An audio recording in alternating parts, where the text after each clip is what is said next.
A lot of what we do here at FX Medicine is made possible by the generous collaboration of our many guests and contributors. We extend our heartfelt thanks as we continue our education of evidence-based complementary medicine.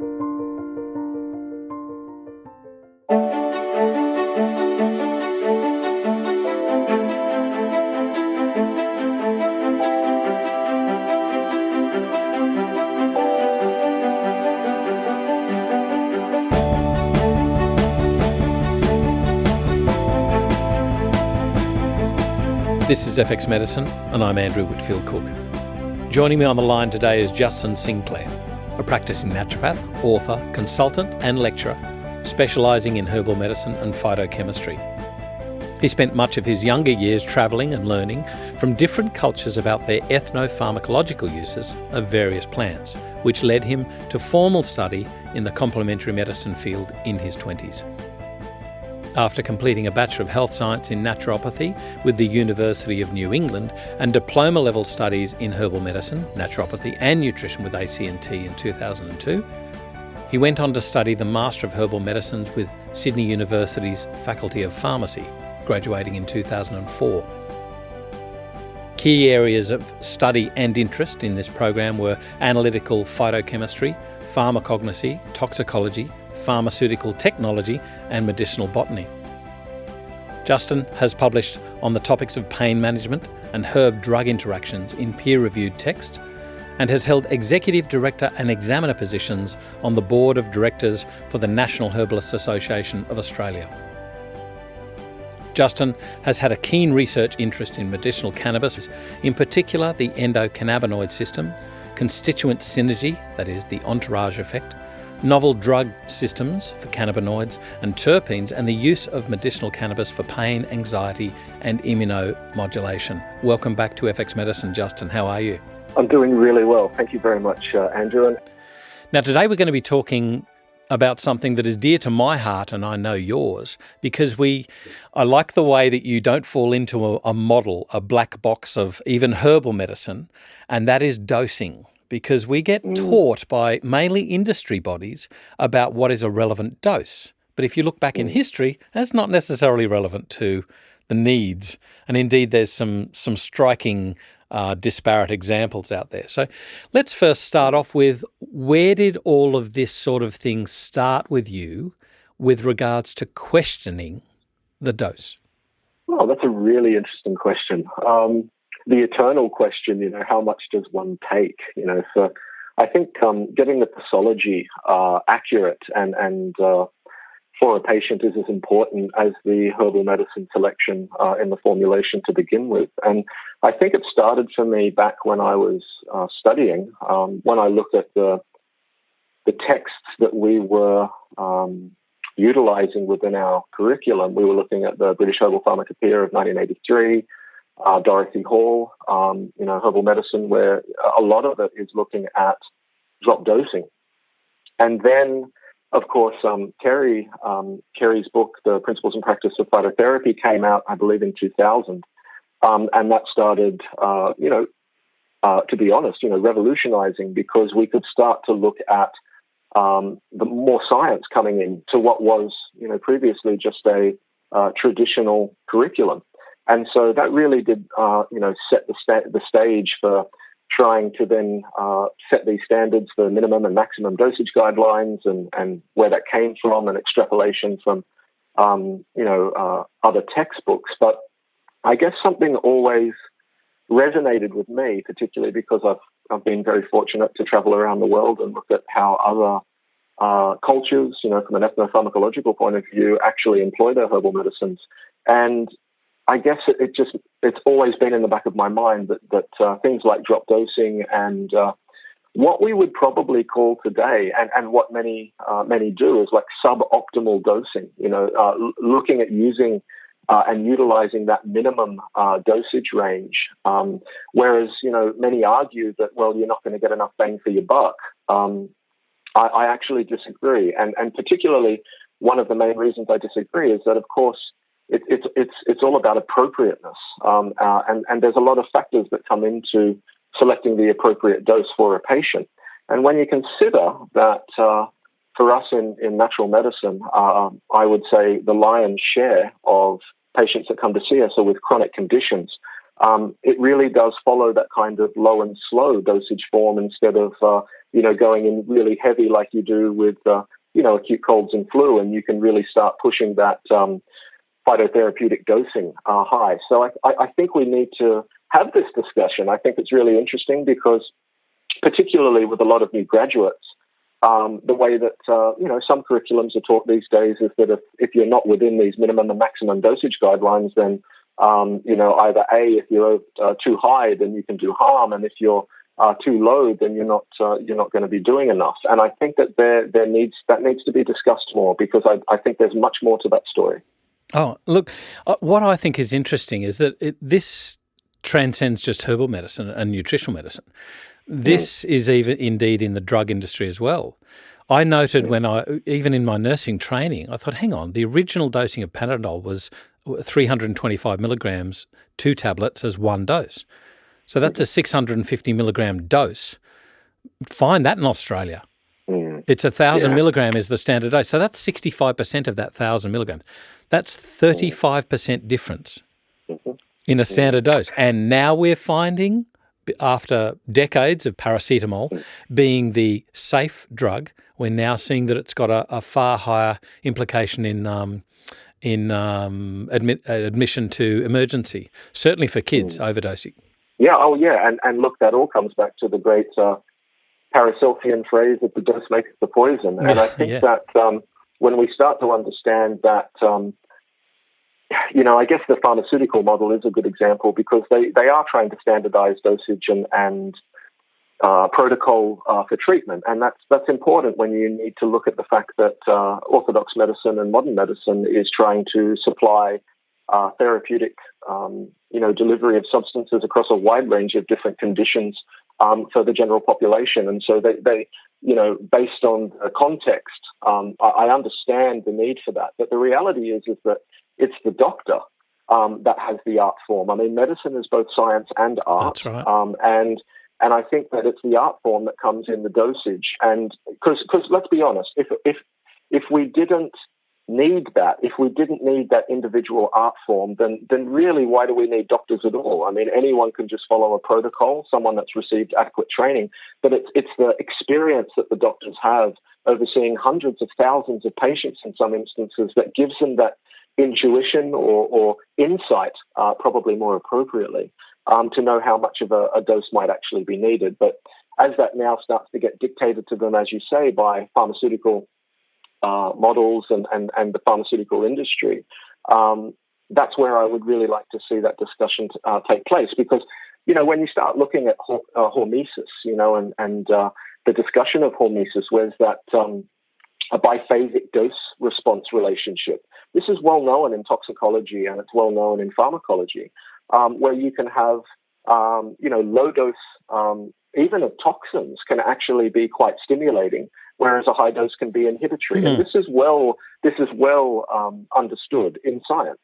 And I think that there is a certain applicability that therefore then comes over into herbal medicine. So, the dose really is it.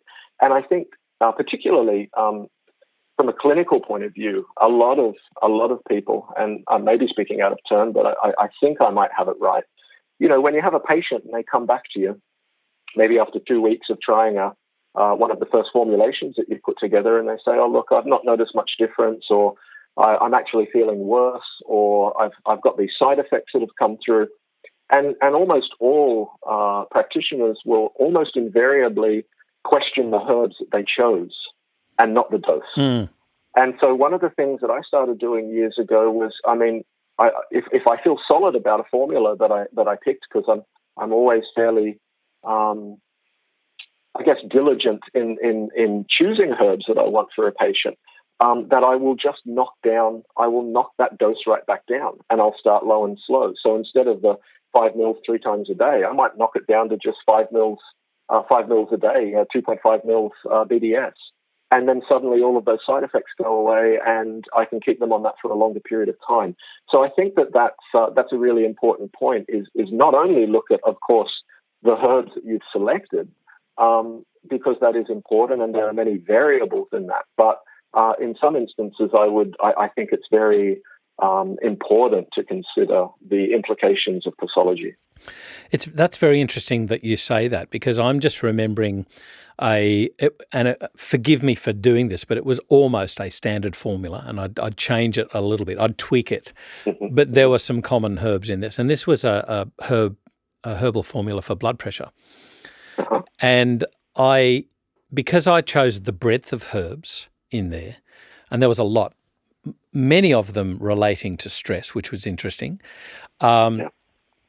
But because I had a wider range of herbs in that formula, I would have to use the lower dose, the lowest weekly dose on each bottle. Packing more in, that makes complete sense. That's right. But what I found interesting was that this formula was extremely powerful, and I used to have to even drop the dosage for several patients because they found it, quote unquote, drop them. They'd get blurry vision and lightheaded and things like that. And I'd always get them to check their blood pressure and make sure that it was nothing untoward happening. But they said it's strong. It was just acted so well. I had something similar with me, actually, Andrew. I mean, I was on esomeprazole for a little while when I was having a lot of GORD several years ago. Yeah. And I eventually got sick of it and said, I really just should be taking some herbs. I don't know why I didn't in the first place, but started out with the standard, classic herbs for a mix like that. And I put in, fairly significant doses and started taking a high dose, and actually found that it flared things up worse. And then I just said, okay, well, I'm confident with the herbs, and I literally just dropped that dose back.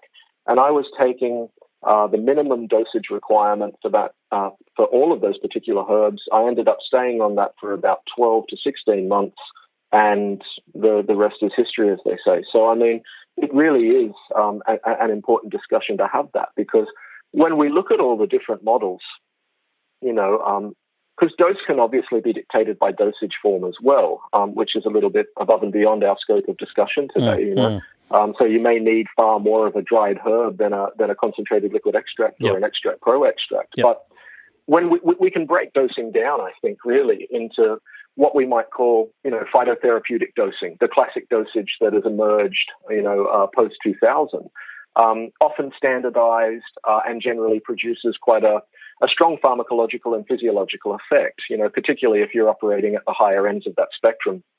And sometimes in the context of actual symptomatic suppression or amelioration. So this is what I believe, the majority of herbalists and naturopaths currently employ in Australia. And of course, it has its benefits, and we all use this regularly. But obviously, we need to consider the constitution and the general health of the patient, their body weight, to employ different dosage calculations, such as, Clark's, Young's, or Augsburger's rules for underweight patients and children, so as not to overstimulate the organism or increase risk of adverse effects. So I think that this is, I would imagine that this is the way that the majority of naturopaths and herbalists actually practice in Australia.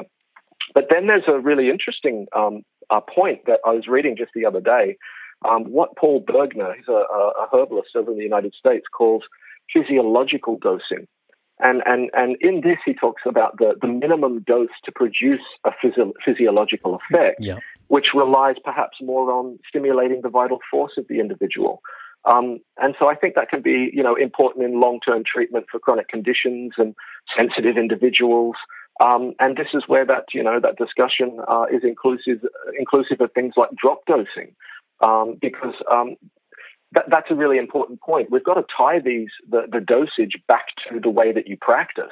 And when you consider that, what I think is such an important document that was written by Zeph Snyder and Myers, based on the therapeutic order, and talking about, the 7 steps of the therapeutic order, we could argue that, when we do start to just trying to suppress pathology and address pathology with natural substances, we're actually maybe not utilizing some of the earlier therapeutic orders, such as, stimulating the vital force or the self-healing mechanisms, and supporting and tonifying weakened systems. And the whole concept to me of tonification really is more about low and slow. It's not an acute thing. So we need to be very conscious of the dose that we use here.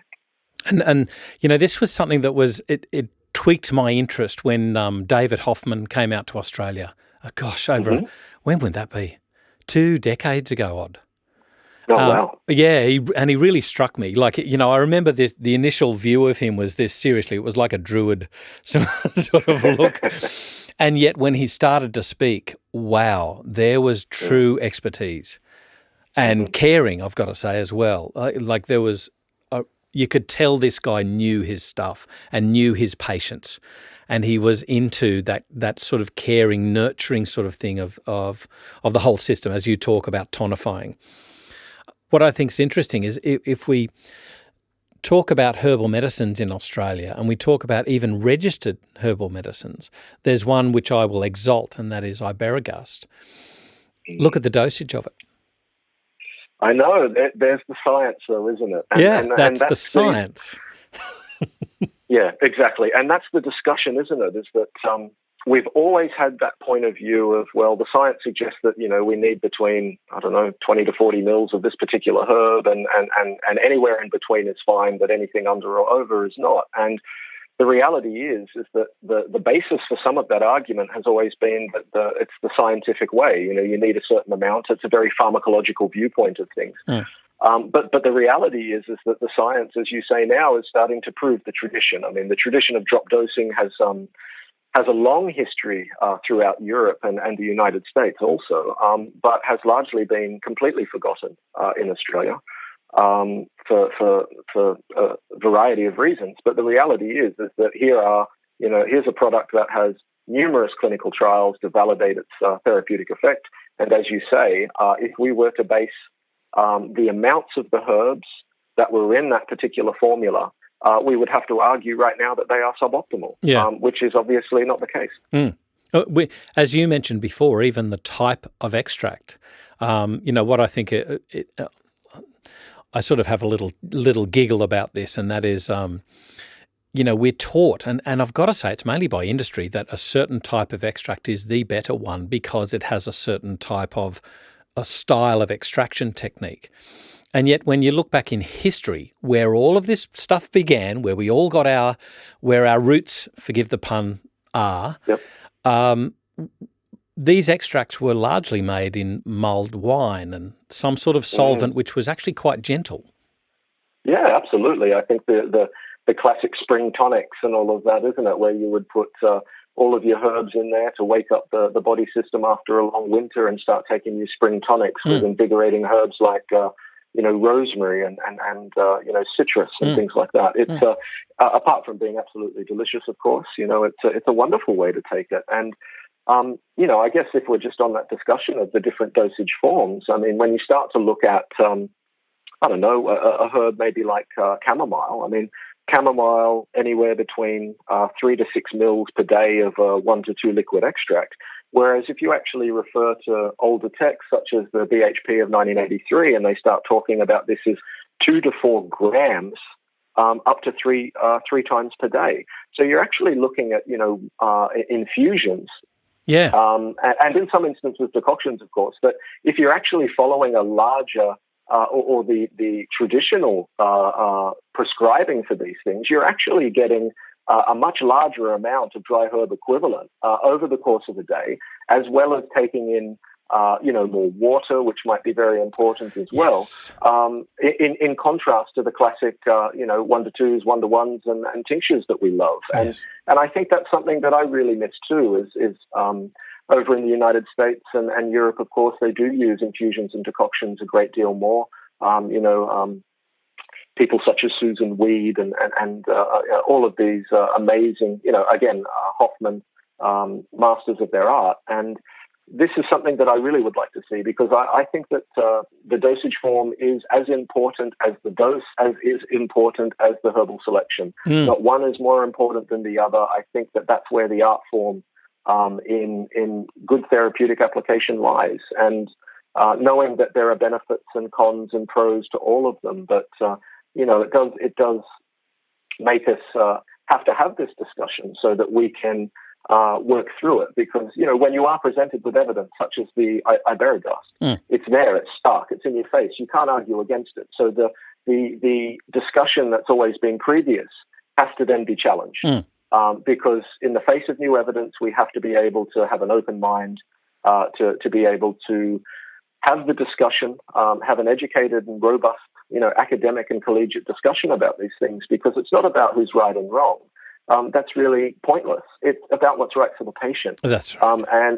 And we need to always consider the patient first. And if that happens best in drop doses, or it happens best in infusions or decoctions, then I think the rest is rather pointless. I think it's interesting that I've learnt so much from practitioner friends of mine who chose to incorporate, in many occasions, most occasions I would say, they chose to incorporate a tea. And if we just listening to you talk about chamomile before, you can talk about the chamomile, you can talk about the frequent administration of that dosage, if you like, form throughout the day. But then you can also think about, the intake of water. But what about the patient just having to stop and take stock and go, right now I'm going to drink this tea. So there's that. And even the time it takes to prepare it, that kind of mindful preparing of it. There's that mindfulness that Dr. Mark Donohoe consistently talks to me about. But so true, because we can't separate. Where does healing start and where does it end? Yeah. I mean, there's another question, and certainly one beyond the scope for today's discussion. But it's a very, very complex and multifarious discussion, and dosage just being one small point when it comes to that. And I think it's nice sometimes to ruffle the feathers and have these discussions and just sit there and say, well, in the light of current evidence, this is where we are. And even dosage forms, we are always told that the liquid extracts are the strongest, and this is the way that it's best to go. But I think there was work done at Southern Cross University in an honours program not too long ago where they were comparing liquid extract dosage regimes compared to the infusions that were displayed in the British Herbal Pharmacopoeia and at the dosages that were applied there. And they found that for some herbs that you were getting a far greater dose of flavonoids and other phytonutrients when compared to the actual liquid extract because of that increased posology. Yeah. And I think so that discussion of, an infusion or a decoction just doesn't pack the same phytochemical punch. Well, that, of course, might be true from a phytochemical perspective if there's a lot of non-polar substances that are there and they need alcohol to actually be liberated. But in herbs that we know that have a predominantly water-soluble phytochemicals that we're trying to get, such as Althea, and other members of the Malvaceae family, then I think that I've seen some fantastic results using marshmallow just as a cold infusion or as a warm infusion and then keeping it in the fridge and they can just sip on it during the day. Yeah. It's so much more complex and so much more meaningful, I guess, than sometimes the simplicity of which we are taught. Yeah. And I think that boils down to all of us. We need to take a responsibility to educate ourselves because, I've been blessed, and I know you have, to have just been surrounded by so many amazing teachers, both when I was at school and even teachers day to day. I learned from students all the time. I learned from so many different people. And I think that's that discussion we need to have is that, as soon as you close your mind to just believing something blindly and stop questioning, I think we're going to start running into troubles. And I guess we can question why we don't use infusions, why we don't use as many decoctions anymore, why don't we use these other dosage forms, why is drop dosing scoffed at, when, as you say with Iberogast, the evidence is sitting you and looking at you straight in the face. Just when you were speaking about the amount of phytonutrients in decoctions versus what was it? The liquid extract. Versus the liquid extract, yeah. I will always remember Dennis Stewart saying that the mark of a good red wine is not beholden to its resveratrol content. Look, Dennis is another master of the art, isn't he? And that's the thing, is that we really need to look to our to our elders, to those that have walked the path a lot longer than us, for their experience. I mean, this is the thing, is that sometimes we have to, as a profession, I think we idolize knowledge a little bit more than wisdom.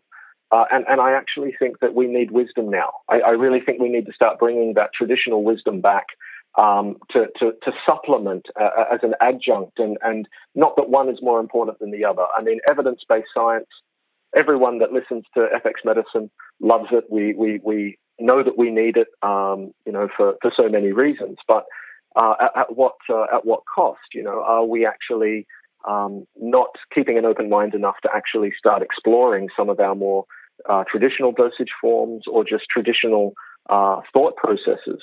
And I think, looking at people like Dennis and Hoffman and all of those masters of the art, this is where we can start to go back and start to perfect how we practice.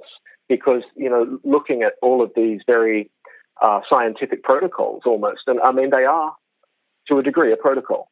And protocol and holistic medicine, there seems to be a little bit of a disconnect. A disconnect there, indeed. And I think that bringing back these discussions about our tradition is nothing to be ashamed of. Our tradition is long. It's strong. It's where we are. We are here today because of our tradition. And that's why when a lot of people argue, well, it's not the scientific method, as if science is in and of itself some type of philosophy or a paradigm, when really science is just a mechanism for exploration of truth. It's a way of investigation, but some people almost follow it like it's a religion. And by so doing, I can't believe in anything else that is not scientific. And I think that's unfortunately quite close-minded. That's right. So here's something scientific. Smoking is good for you in the 1960s. Exactly. Thalidomide is the new wonder drug for, forgive me, what was it, nausea during pregnancy? Oh, yeah. There we go. And that's a perfect science. example. Yeah, but it's I guess that's one of the things about science, though, is that it's correct until it's not, and then it's okay because that's part of the method. So if you consistently follow scientific understandings as being the best that there is at any given time, it's actually experience that then will highlight that maybe not have been the case. And that's why I go back to that discussion about knowledge versus wisdom. And the two are not, of course, exclusive. You can want to cultivate both. And I think that we really need to start doing that as a profession. We need to start looking back on these masters that have walked before us and have so much experience, because it's that experience that is useful. It's incredibly useful to help us understand cases that maybe we're not doing so well with following the dosage or the herbal selection that we are, and just looking at things a little bit more open-minded. I think that's, open-mindedness in our evolution is certainly important. And this dismissiveness, I think, of our tradition and where we come from is more harmful than good. Yeah.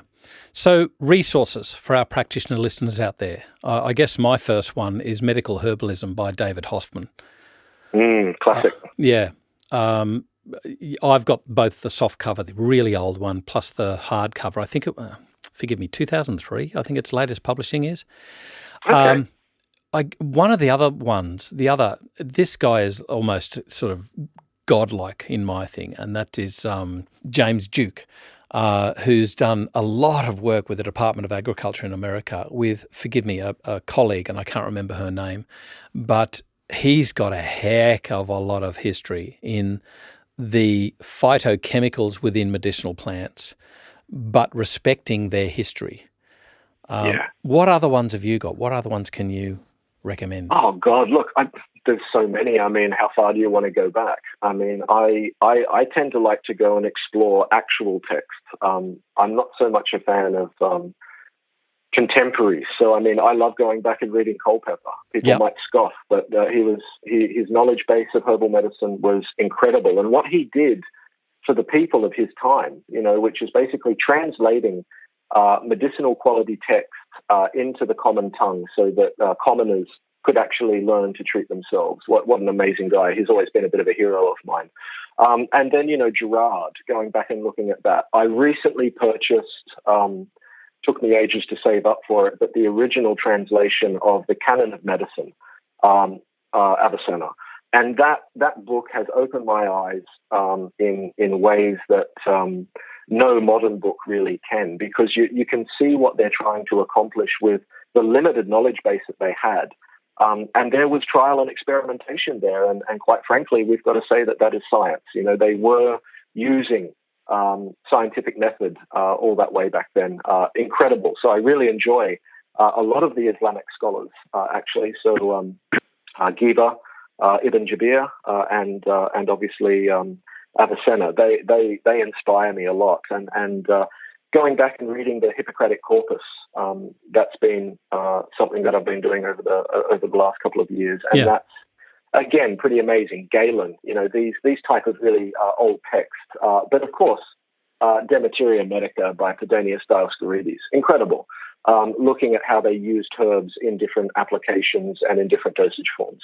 But then again, I guess shifting back towards more our time, I am a huge fan of Grieve, of good old yes, Lord Grieve. Mrs. Greaves. I think that modern herbal, Mrs. M. Grieve, I find, there's an amazing treasure trove of information if you have the time and the patience to just read it. It's there. There's so many books there that are just waiting to give you more information.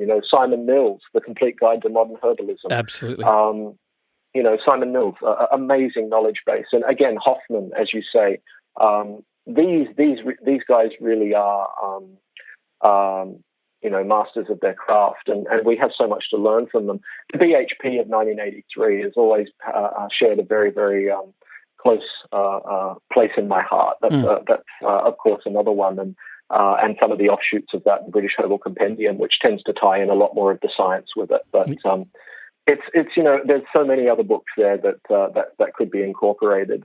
Some of the Native American herbal medicine textbooks that have been published over the years, and I think that we do have a lot to learn about our own tradition, because when we start to read about it, just because you're reading someone's interpretation of a book, such as that Paracelsus might have written or that Avicenna might have written, it's not reading the actual text. And of course, you're going to lose a lot in translation no matter what, because it's actually up to the translator to do so. But to just take the time and read some of these older books, you start to appreciate that what we believe their knowledge base was, and we can sit there and say, oh, well, they lived in the Dark Ages. What did they know? They didn't, they hadn't gone through the scientific revolution.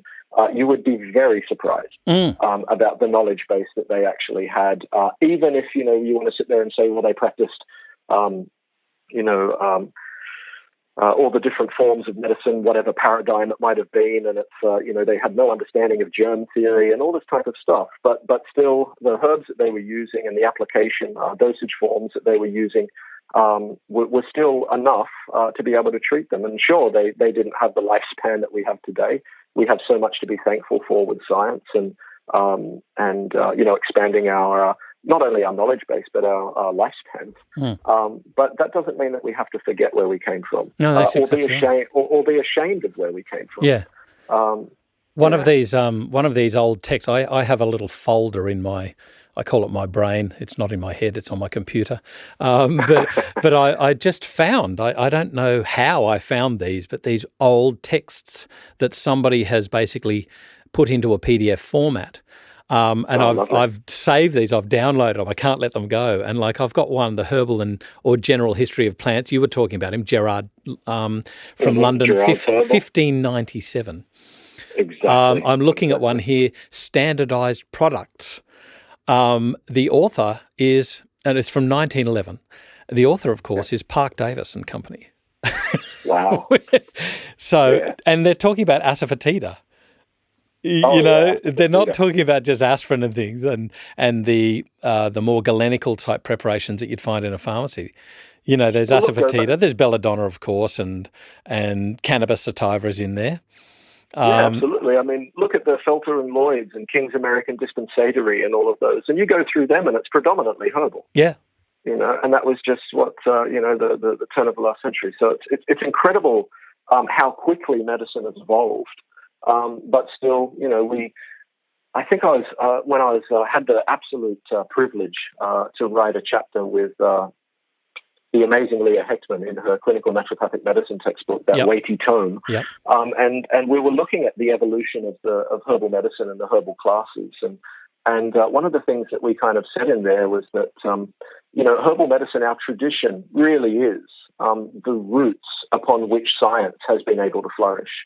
It's the trunk of the tree, and the branches, are the new scientific investigations spreading out and exploring new things. So the one is the whole. We can't sit there and say that there's science or there is tradition and you either belong to one camp or the other, because you're completely losing the point.